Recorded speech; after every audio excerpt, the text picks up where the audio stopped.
Meanwhile, the FBI is warning voters about videos sharing false claims about early voting and second gentleman Doug Emhoff. These are screen grabs of those videos ABC News believes the FBI is warning about. It comes as Homeland Security officials are warning of a foreign election interference campaign, likely including Russia, China, and Iran.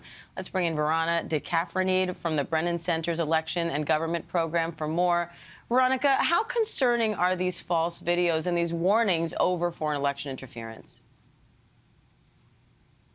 Yeah, I mean, they're absolutely are concerning. I think the important thing for voters to understand is that election officials all over the country have been preparing for a long time for this election, as they do with every election. And so there will be absolutely taking every precaution to ensure the security of votes.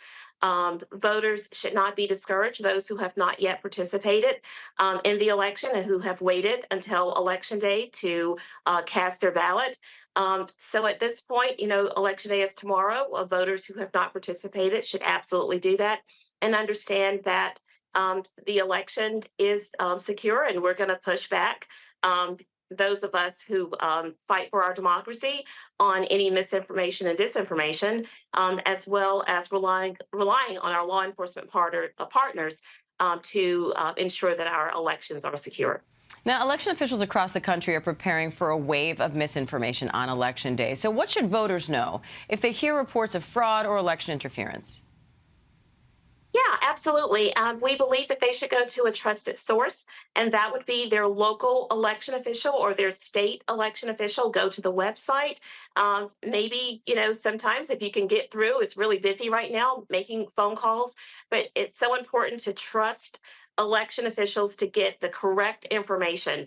And again, I would really stress that voters should never be discouraged from voting. They absolutely should go out and vote. And if you hear something that doesn't sound right, chances are it's not right. Don't believe it. Go to the trusted source.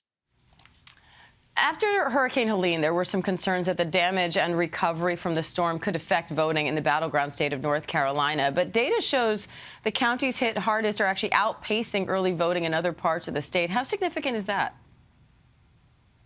Oh, it's quite significant. I think it shows the resilience of our election officials and our election system throughout the country, and certainly in North Carolina, which was a former state that I lived and administered elections in.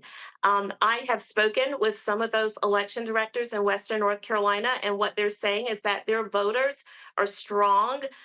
They are, absolutely going to be resilient from recovering from the storm, but also they believe in democracy and they want to vote, and they're turning out to vote. Just a lot of respect and appreciation for state election officials and the legislature in North Carolina, who stepped up and said that we want to ensure that those citizens would not be precluded from voting. So it really shows the strength of our democracy and of the process.